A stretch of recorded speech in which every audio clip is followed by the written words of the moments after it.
70,000 screaming fans, a $40 million NFL contract, the blinding halogen lights of Gillette Stadium. This is the absolute pinnacle of American success. But at 3:23 a.m., in the muddy, desolate gravel of a Massachusetts industrial park, that glittering facade shatters. A man lies in the dirt, executed. The transition is violently jarring. A gridiron icon didn't merely fall from grace. He drove a rented silver sedan straight into the abyss. Help this channel grow. Like the video, leave a comment, and subscribe for more cases. This helps us a lot, thank you. Bristol, Connecticut is a blue-collar town where the local hierarchy is largely dictated by high school football. Aaron grew up under the heavy, uncompromising hand of his father, Dennis.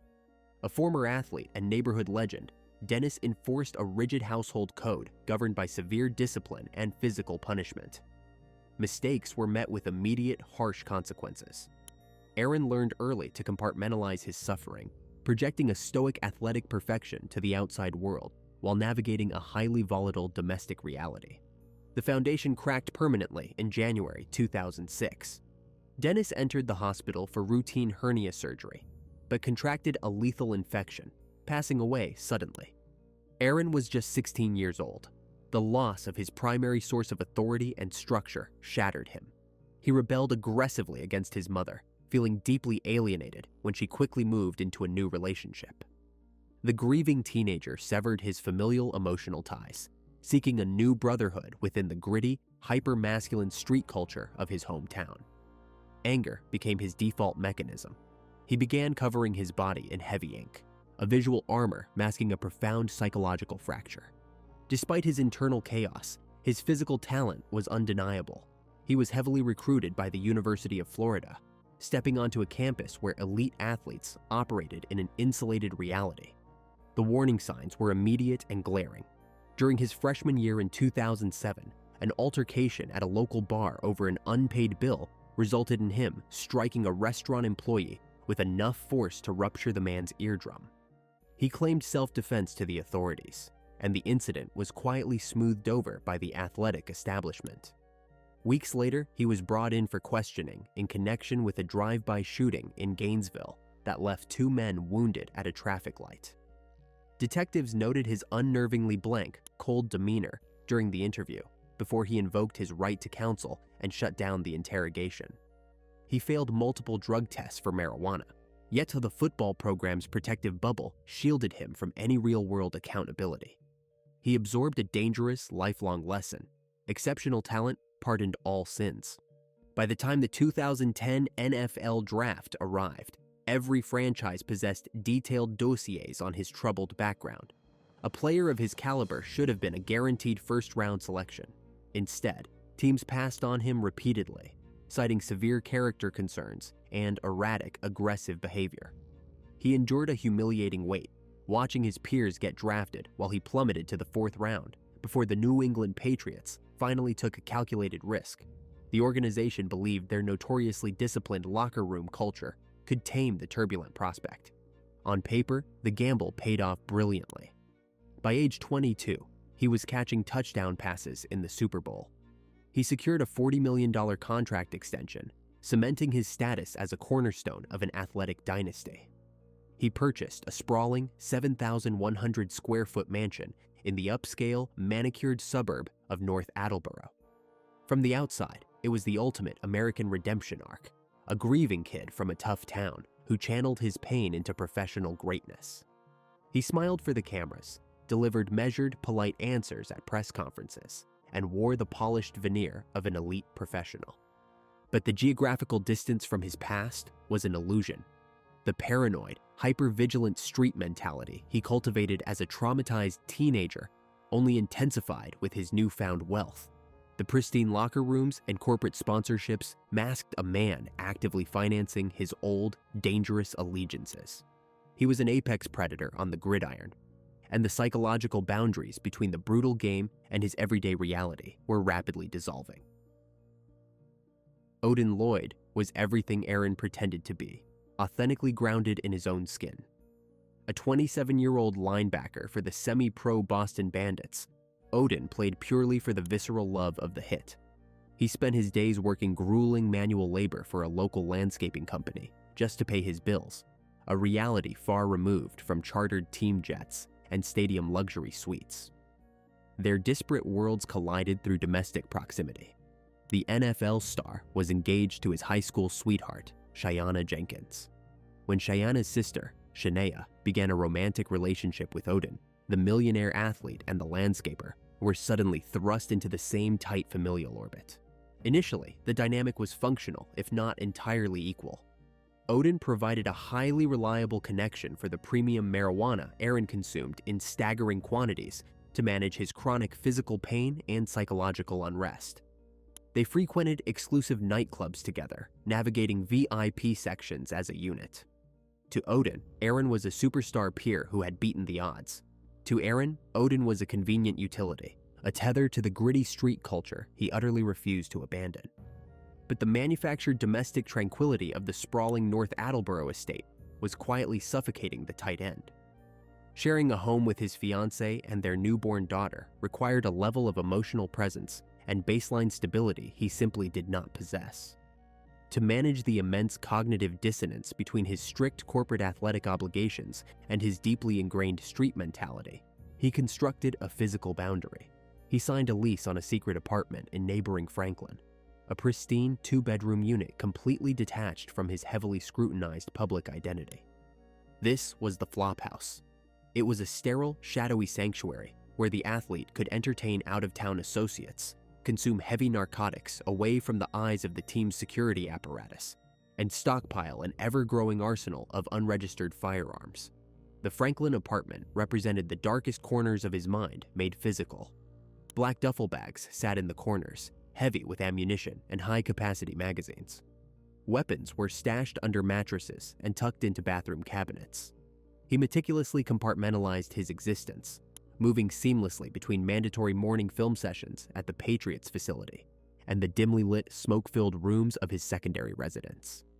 He was living two entirely incompatible lives, and the psychological toll of maintaining that partition was beginning to manifest in terrifying ways. As the spring of 2013 approached, the meticulously constructed walls between his two identities began to rapidly collapse. The catalyst was a profound, unchecked paranoia that poisoned his daily interactions. He became utterly convinced that unseen enemies were shadowing his every move, tracking his luxury vehicles on the highway and plotting his execution.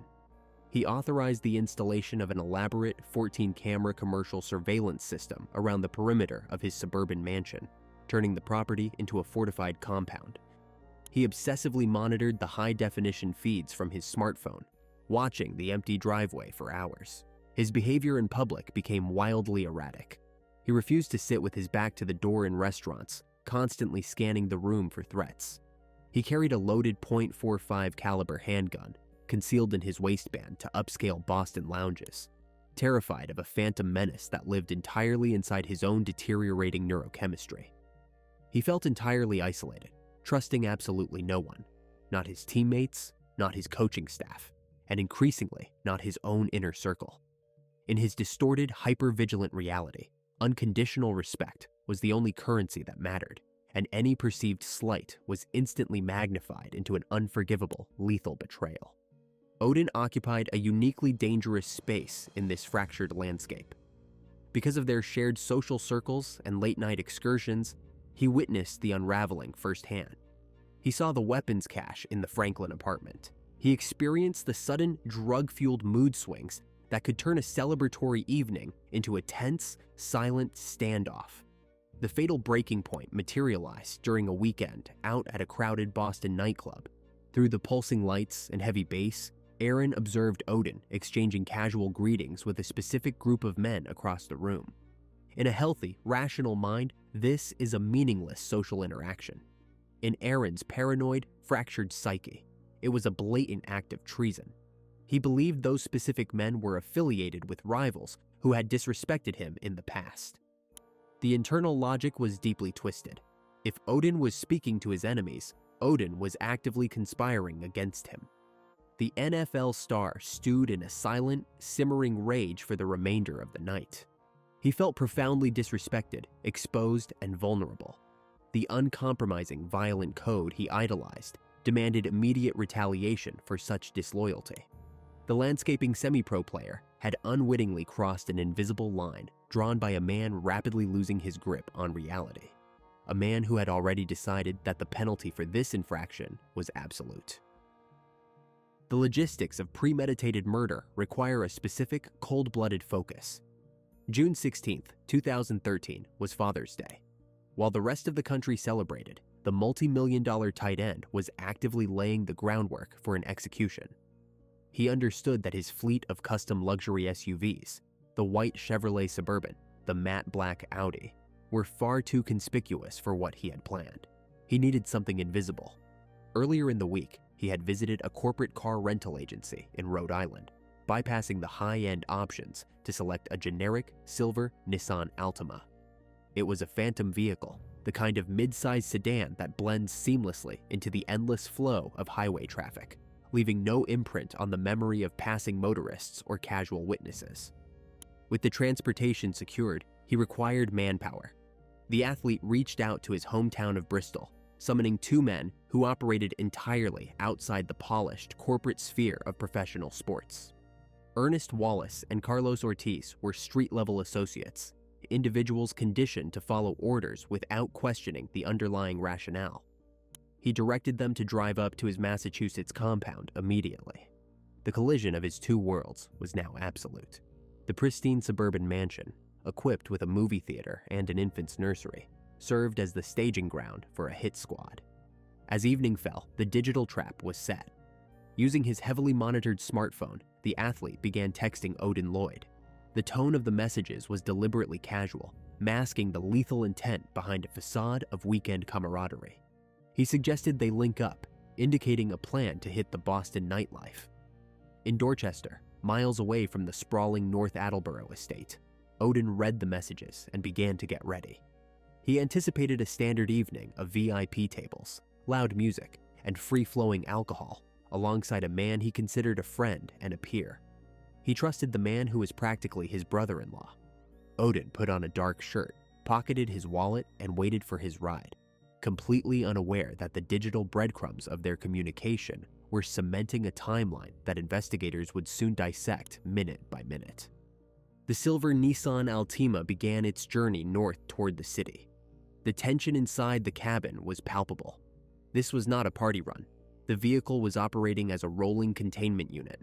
Cellular towers silently recorded the Altima's progression up the Interstate 95 corridor, pinging off receivers as the car closed the distance between the wealthy suburbs and the gritty city streets. At 2:32 a.m. on June 17th, the Altima idled outside Odin's residence in Boston. The 27-year-old landscaper walked out into the warm, humid night air and climbed into the back seat. The athlete was behind the wheel. Wallace and Ortiz occupied the other seats.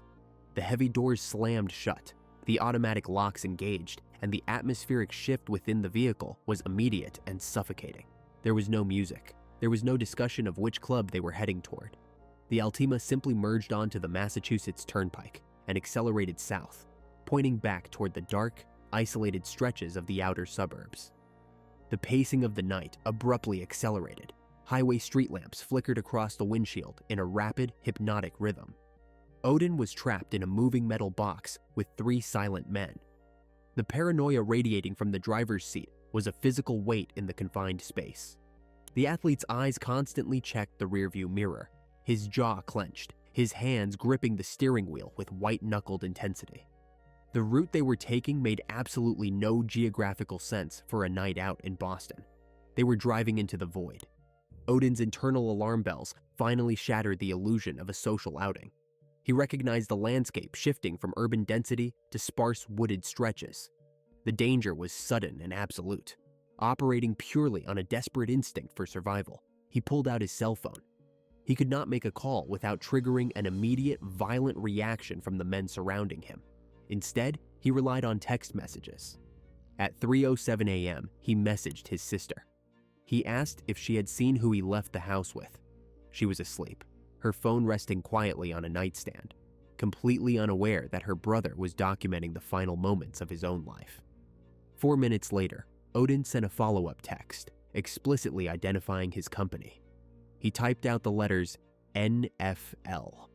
A final message pushed through the digital ether. He stated that he just wanted her to know. It was a digital flare fired into the dark, a frantic, quiet attempt to leave a record of his captors before the inevitable occurred. The Altima exited the highway. The smooth asphalt gave way to secondary roads, twisting through the sleeping, affluent neighborhoods of North Attleboro. The driver knew exactly where he was going. He navigated the quiet streets with lethal precision, heading toward John DeFazio Drive. It was an unfinished, commercial industrial park located less than a mile from his own sprawling mansion. At 3:22 a.m., the sedan turned off the pavement. The tires crunched violently over loose gravel and packed dirt. The headlights swept across a desolate, moonlit landscape of construction debris, heavy excavation machinery, and empty lots surrounded by dense woods. There were no cameras here. There were no witnesses. The vehicle rolled to a stop in a secluded clearing, the engine idling low in the absolute stillness of the night.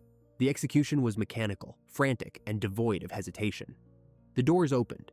The heavy, damp June air flooded the cabin. Odin was ordered out of the vehicle into the darkness. There was no drawn-out confrontation, no dramatic monologue. Just the raw, deafening mechanics of a .45 caliber semi-automatic handgun shattering the silence of the industrial park. 5 shots, fired in rapid, chaotic succession. The flashes of the muzzle illuminated the dirt and the trees for brief, blinding fractions of a second. The impacts were devastating, striking the victim in the chest and back. Odin collapsed backward into the gravel, his life extinguishing in the dirt of a construction site. In the frantic, adrenaline-fueled chaos of the shooting, a critical, fatal error occurred. Odin fell with the rental keys to the silver Nissan Altima still tucked deep inside his pocket.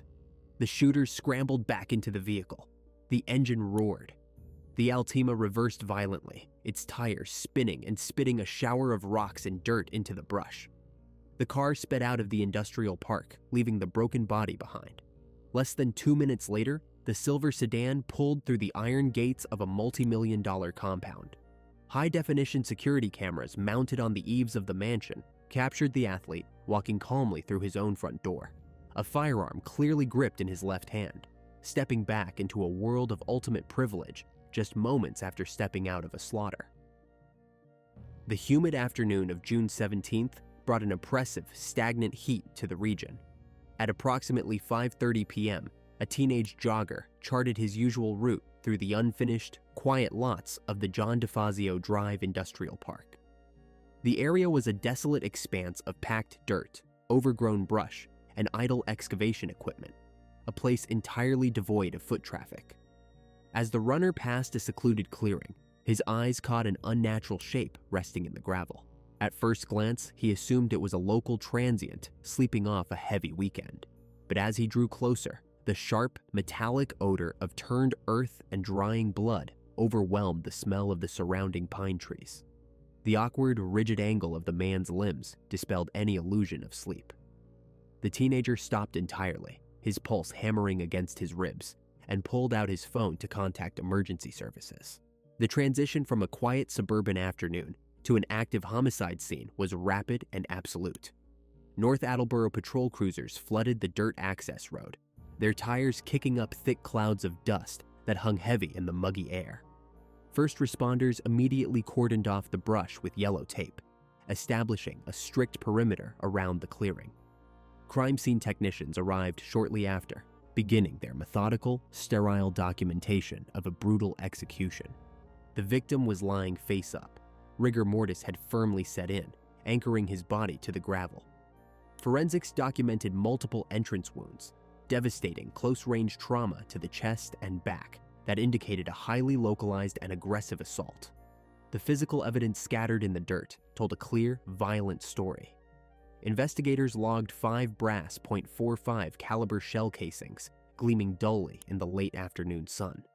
The tight grouping of the spent ammunition suggested the shooter had stood directly over the victim, firing downward in rapid succession. Just a few feet away, deep, aggressive tire tracks scarred the soft soil, mapping a frantic, high-speed exit where a vehicle had reversed violently out of the clearing. Detectives systematically searched the victim's clothing to establish an identity.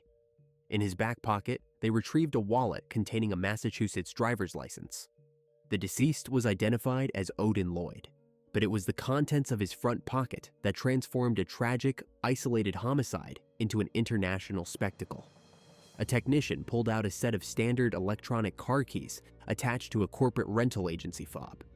A patrol officer clicked the unlock button, listening intently for a responsive chirp, but the clearing remained completely silent. There was no vehicle parked anywhere in the vicinity. The lead detective radioed the barcode on the black plastic fob back to Central Dispatch, requesting an immediate trace on the agency's inventory system.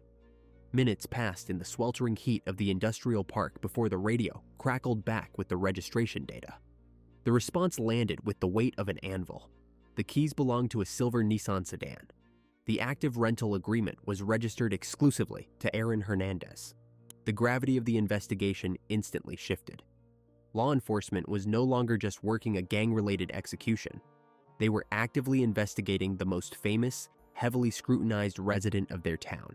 Detectives left the dusty perimeter of the crime scene and drove the short distance, less than a single mile, to the sprawling, gated driveway of the athlete's multi-million-dollar compound.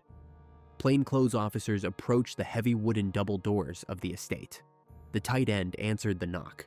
His demeanor was entirely devoid of the charismatic warmth he regularly projected on television. He was cold, intensely guarded, and stood rigidly within the threshold of his home.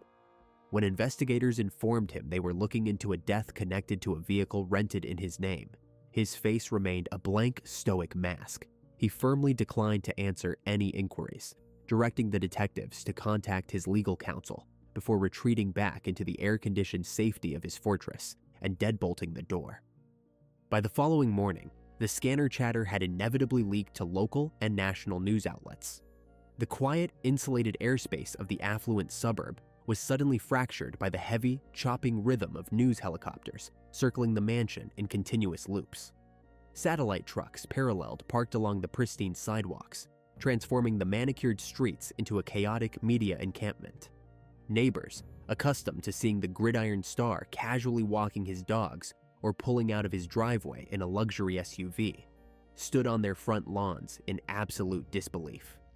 The cognitive dissonance was staggering for the local community.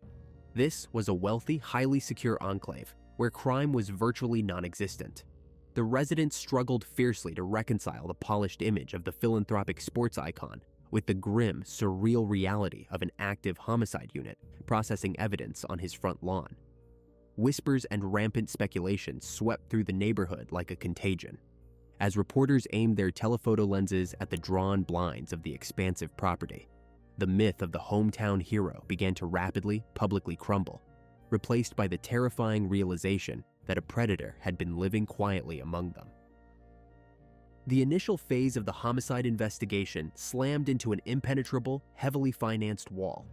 Within hours of the detectives' arrival at the mansion, an elite team of Boston defense attorneys descended on the local police precinct. They enacted a total blockade. The suspect was insulated, completely untouchable behind the wrought iron gates of his compound and the aggressive legal maneuvering of his representatives. Detectives were denied interviews. Requests for voluntary evidence submission were met with flat, immediate rejections. For the first 48 hours, the investigative momentum stalled entirely. Desperate for a breakthrough, local law enforcement and state troopers chased a frustrating series of dead ends. They operated on the initial assumption that the execution was tied to a Boston narcotics dispute, given the victim's known associations. Detectives wasted critical daylight hours tracking down local gang affiliates in Dorchester and Roxbury, pulling field interview cards, and questioning street-level informants who offered nothing but silence or deliberate misinformation. Dive teams waded through murky, 70-degree retention ponds along the highway, and K-9 units scoured miles of dense, thorny brush near the industrial park, hunting for the murder weapon. They found discarded rusted metal, old tires, and trash, but absolutely no trace of a .45 caliber handgun. The gridiron star watched the futile search from the air-conditioned comfort of his home, exuding a quiet, arrogant confidence. He firmly believed he had outsmarted the system. He was wrong. The foundation of his defense began to crumble not through a grand, sweeping discovery, but through an infinitesimally small, sloppy mistake left inside the returned rental vehicle. Investigators secured a warrant to impound and process the silver Nissan Altima, which had been hastily returned to the corporate agency lot. The exterior had been washed, the interior had been vacuumed. It appeared entirely sterilized, but as forensic technicians methodically dismantled the cabin, pulling up the floor mats and examining the mechanical tracks of the seats, they discovered a hidden anomaly. Lodged deep beneath the driver's seat was a single spent .45 caliber brass shell casing. It had rolled backward during the frantic, high-speed escape from the industrial park, wedging itself completely out of sight. More damning than the brass itself was what it was attached to. The casing was firmly stuck to a piece of chewed blue bubblegum. The laboratory extraction was meticulous. Forensics isolated the saliva residue embedded within the sticky texture of the gum. The subsequent DNA profile generated a flawless, undeniable match. It was a direct biological tether connecting the athlete to the exact ammunition used in the execution. Armed with this irrefutable physical evidence, a judge signed a comprehensive search warrant for the North Attleboro estate. When a convoy of unmarked police cruisers breached the compound, they targeted the athlete's digital footprint. They demanded his cell phone. He complied, handing over his personal device without a hint of resistance. The reason for his compliance became immediately obvious. The smartphone had been intentionally, violently destroyed. The screen was shattered into fragments, the casing bent, the internal motherboard crushed. It was a stunning display of physical hubris. The man possessed a mindset forged by violence, operating under the deeply flawed assumption that brute force could erase digital history. He believed breaking the glass erased the data. Detectives simply bypassed the physical hardware, issuing federal subpoenas directly to the telecommunications providers. The retrieved server-side metadata was devastating. Cell tower pings mapped his exact, minute-by-minute progression from the affluent suburbs, up the interstate to the Boston pickup, and straight back to the gravel lot on John DeFazio Drive. The digital autopsy continued inside the mansion. Investigators located the control hub for the extensive 14-camera home surveillance network. The hard drive had been actively tampered with. Cables were unceremoniously yanked from their ports, and critical blocks of footage covering the early morning hours of June 17th had been manually deleted. The suspect had attempted to scrub his own return to the property. But digital forensics experts slowly reconstructed the corrupted sectors of the drive. They extracted the ghost data, pulling the deleted files back from the void. The recovered frames were chilling in their clarity. They showed the athlete walking through his front door just moments after the recorded time of death. In his left hand, he loosely gripped a dark, heavy object. Image enhancement specialists confirmed it was a Glock semi-automatic pistol. While it was not the weapon used in the execution, the footage utterly destroyed his carefully crafted alibi, legally establishing him as an armed aggressor at the precise time he claimed to be asleep. The final pillar of his defense collapsed when investigators traced the recovered text messages to his accomplices. The metadata exposed the identities of the two men summoned from Bristol. A coordinated multi-state manhunt was immediately initiated. The associates, lacking the millions of dollars and the fortified compounds of their leader, panicked. They fled the region, leaving sloppy paper trails across state lines. Law enforcement tracked them down in Connecticut and Florida, taking them into custody with overwhelming tactical force. Faced with the terrifying reality of life behind bars, the street code of silence instantly evaporated. The accomplices broke under interrogation. They detailed the suffocating paranoia of the car ride, the dark deviation into the industrial park, and the sudden deafening roar of the gunfire. They confirmed the athlete pulled the trigger. The endgame arrived on the humid morning of June 26th. The neighborhood, already exhausted by the unrelenting media circus, watched the final, inevitable act unfold. At 8:45 a.m., detectives marched up the long, manicured driveway. The heavy wooden doors opened one last time. The gridiron icon was escorted out, his wrists locked in rigid steel handcuffs behind his back. He wore a simple white t-shirt, his heavily tattooed arms exposed to the flashing cameras of the International Press Corps. Within 2 hours of his arrest, the New England Patriots officially terminated his contract severing all ties. The protective corporate shield was instantly vaporized. The untouchable superstar was gone, replaced by a glaring, deeply flawed man standing in a holding cell, entirely consumed by the very darkness he had refused to leave behind. The trial commenced in late January 2015, operating under a suffocating layer of media scrutiny. Inside the courtroom, the prosecution meticulously dismantled the athlete's fabricated reality. When his former street associates took the stand, they testified under oath, recounting how their leader orchestrated the execution with mechanical precision. Through weeks of grueling testimony, the defendant's demeanor remained entirely disconnected. He sat rigidly at the defense table, his expression completely blank, demonstrating no visible reaction to the graphic crime scene photographs or the visceral grief radiating from Odin's family, seated just feet away. The charade finally ended on April 15th. The jury delivered a verdict of guilty on the charge of first-degree murder. The judge immediately imposed the mandatory sentence of life in a maximum security prison without the possibility of parole. 2 years later, the legal saga took a deeply perplexing turn. In early 2017, the fallen star stood trial for a separate double homicide stemming from a 2012 drive-by shooting in Boston. Defense attorneys managed to inject enough reasonable doubt into the proceedings, resulting in a stunning acquittal. He wept openly as that verdict was read, seemingly overwhelmed by a rare legal victory. He was cleared of the past, yet permanently condemned for the present. On April 19, 2017, just days after his unexpected legal victory, the remaining facade collapsed. Inside a solitary 10 by 14 foot maximum security cell, the 27-year-old took his own life. The subsequent medical autopsy revealed a deeply disturbing pathology. His brain exhibited the most severe case of chronic traumatic encephalopathy ever seen in a man his age. The advanced physical decay of his frontal lobe left a dark, unresolved question hanging over the tragedy. Was the violence born from street allegiance, unchecked arrogance, or a relentlessly deteriorating mind? If you are finished watching, you're a real fan of true crime. Subscribe to the channel, turn on notifications, and give it a like. See you in the next video.